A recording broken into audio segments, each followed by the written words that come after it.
everyone, in this short video I'm going to show you my approach to drawing a portrait using digital charcoal in Procreate.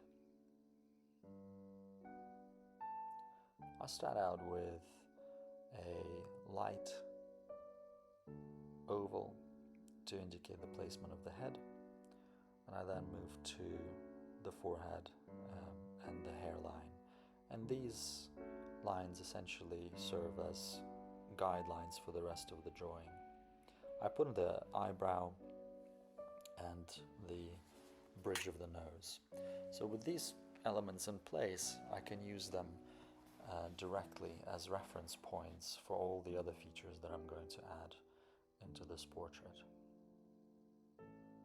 As you can see, I try to emphasize the bony landmarks, which again make it fairly easy to use throughout the drawing process as reference points. Now, when I draw the eyes, I don't commit myself fully to them. I try and map out the corners of the eyes, which are the darkest places, but also they give us the length and the shape of the eye. So I align the corners of the eyes with the other landmarks, like the eyebrow in this case. I do the same thing for the mouth, so I find the corner of the mouth, the top lip, the bottom lip, and I do the same thing for the chin. So just a small point indication of where the tip of the chin is going to be in relation to the nose, in relation to the eyebrow. I use the forehead as the unit of measurement, and this helps me to find other features like the ear, which are a little bit further away from the rest of the face. I'm not very precise when it comes to delineating the outline of the head, because that's going to come in naturally as I draw the rest of the portrait. Here I put in the envelope outline of the neck, of the shoulders, the back of the neck, and I'm going to also place an indication of the hair.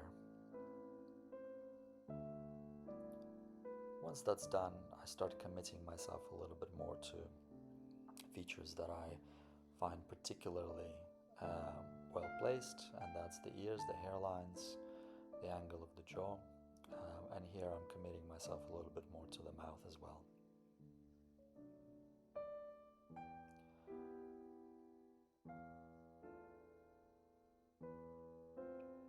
Now here I'm just refining the eye furthest away from me, because I wasn't particularly pleased with its size, and the same thing with the forehead. I'm just getting rid of some of these guidelines so that they don't interfere with my drawing.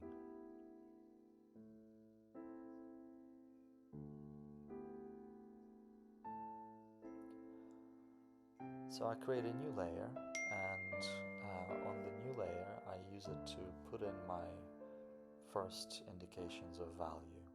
So this particular portrait is quite well lit, and I'm just finding the side planes and I'm putting them all into light shadows. I do the same with the neck, leaving some of the areas that I want to come in with a highlight a little bit later on.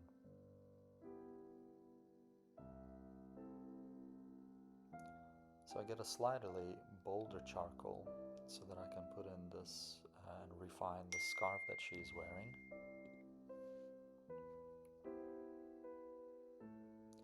And again, laying in the tone over the rest of the scarf. I try and use the general strokes of my pencil to follow the direction of the form. Here I set the background color to this off gray, and I'm going to create a new layer which I'm specifically going to use for highlights. And setting the background color to gray essentially mimics toned paper, so that I can use charcoal with color set to white to indicate my highlights. And here we are, a new layer. I set the color to white, and now I can put in the key highlights again using my strokes to follow the form of the face. I can see that the chin and the eyes getting particular highlights on them, and at this stage it really, I think, helps me feel the three-dimensionality of this portrait.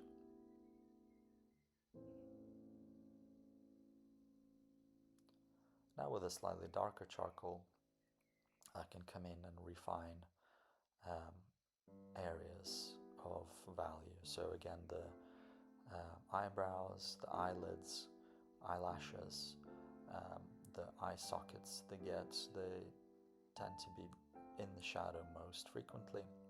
And in this reference photo, I can also see that these are my darkest darks. I accentuate the corner of the eye a little bit more as well.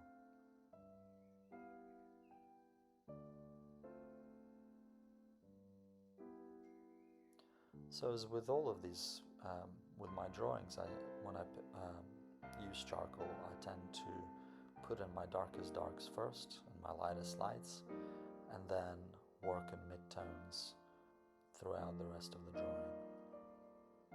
Now here I can see that I haven't gotten the neck quite right, so I'm just going to erase this a little bit and make the neck a little bit thinner. And shadow shapes really help in measurements as well.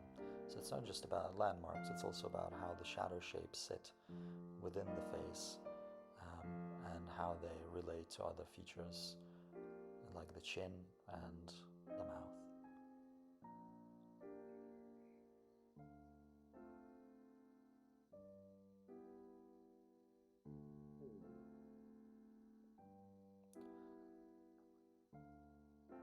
I'm also not particularly happy with the forehead. I think it's sticking out a little bit too much. So I'm just trying to erase some of its edges. Just refining the ear, which sits behind the scarf. And I'm starting to put a little bit more tone on the hair itself.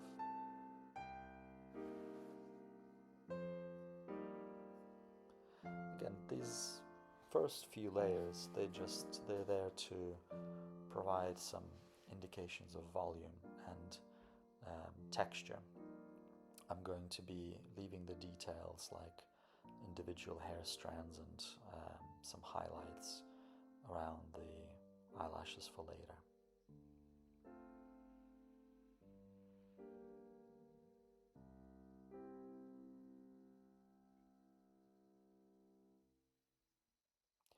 I'm constantly cross-referencing my lines against the reference figure because when the drawing is beginning to come together, my mistakes also become much more apparent. And here I can see that the eye that's closest to me is a little bit too big. The eye that's furthest away from me is a little bit too big as well. So all of these things I'm going to use and adjust as I paint, as I draw this further on. So here I've made the forehead even smaller, and I'm going into the lips as well, trying to adjust their placement in relationship to the forehead and the nose. So these are just small adjustments, but they make a big difference when we're going for likeness in any portraiture.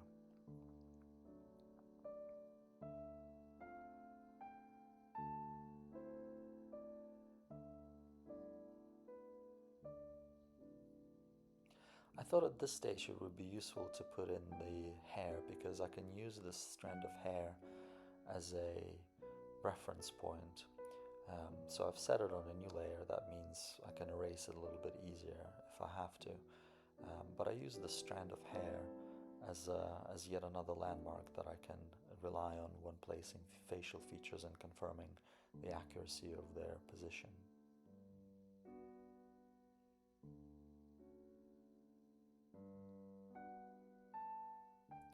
I'm still not happy with the placement of the forehead and the eye, so I'm just pushing that further, side that's furthest away from me, a little bit more inward so that it's a little bit squashed out, and I'm pulling the chin a little bit further, so that it protrudes a bit more.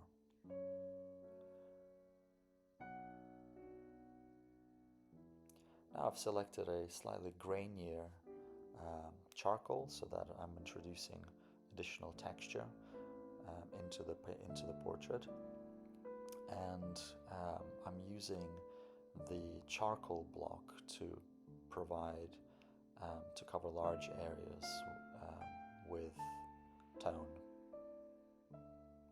I'm not worried about some of these strokes getting outside of the lines. I'm going to tidy those up a little bit later. The main aim here is to add tone and suggest form as I move my way across the scarf, which covers the head and follows the shape of the skull.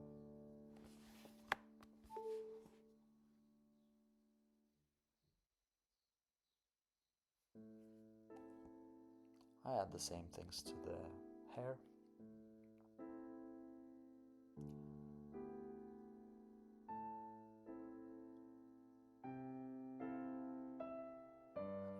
And a little bit more value to the side planes of the head. I find that these charcoal block brushes are really helpful for putting in tone and defining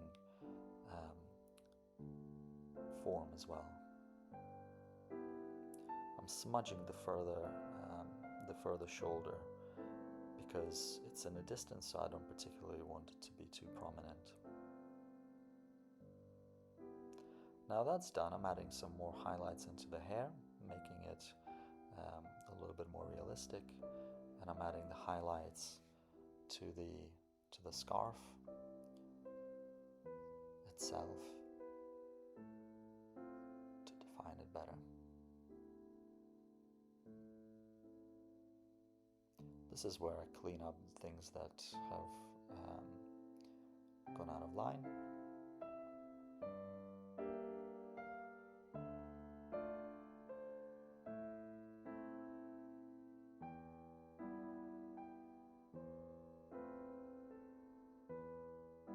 Some final highlights around the shoulders, around the neck. This is where I'm thinking about the observer. So which features would I want to accentuate? Which features would I want to pop? Which features would I want to tone down a little bit? So usually things like the tip of the nose, when lit, they are quite prominent and they serve as focal points within portraiture.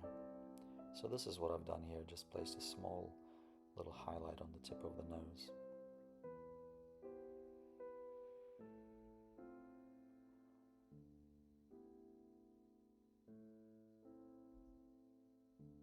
Defining some more eyelashes, the corners of the eye, some individual hairs around the eyebrow.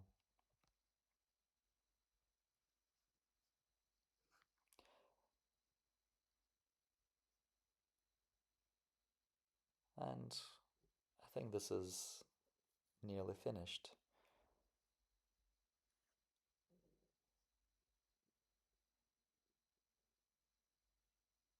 That's that. Thanks very much. I hope you enjoyed this.